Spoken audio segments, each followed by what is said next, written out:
Alors, je suis issue d'une formation brevet d'État. J'ai ensuite travaillé dans un autre domaine pendant une quinzaine d'années. Et pour ma reconversion professionnelle, j'ai choisi cette licence tout d'abord pour approfondir mes connaissances et acquérir des compétences dans le domaine des activités physiques adaptées aux seniors.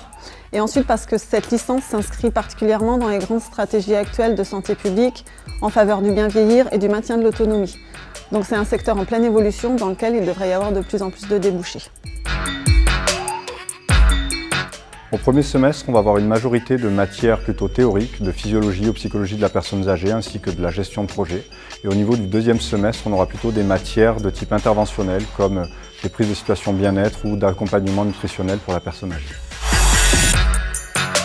Cette formation nécessite un bac+2 ou équivalent pour y accéder. On peut y accéder par la filière STAPS, sciences du sport, mais également par des filières annexes sur dossier, comme la psychologie ou les sciences sociales ou de la santé. Elle va être également disponible en formation continue et depuis cette année en apprentissage. La formation comprend une vingtaine d'heures d'enseignement par semaine et presque autant de travail personnel, ce qui nous laisse le temps de travailler notamment notre mémoire. Donc avec un peu d'organisation et d'anticipation, c'est tout à fait gérable. Les étudiants vont réaliser au cours de l'année l'équivalent de 70 jours de stage dans une structure dédiée à l'activité physique adaptée chez la personne âgée et également devront rendre un mémoire universitaire. Au terme de l'année, les étudiants devront être capables de concevoir, animer et évaluer une intervention d'activité physique adaptée. J'ai réalisé mon premier stage au CHU de Cimiez à Nice sur la plateforme Fragilité et le second au centre hospitalier La Palmosa à Menton sur le plateau de rééducation.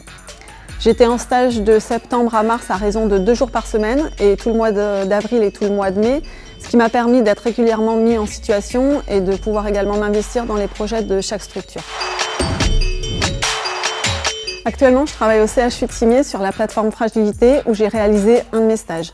Je suis une des référentes des activités cliniques et je participe également à certains projets de recherche en faisant passer des évaluations des capacités fonctionnelles et en dispensant des séances d'activité physique collectives ou individuelles. Ça va donner accès à un niveau licence, c'est-à-dire un bac+3, et ça va donner les prérogatives d'enseignants en activité physique adaptée à destination des seniors. Ils vont donc pouvoir intervenir au sein de structures spécialisées comme des hôpitaux ou des résidences seniors. En résumé, ça va concerner tout ce qui va permettre de favoriser l'autonomie de la personne âgée.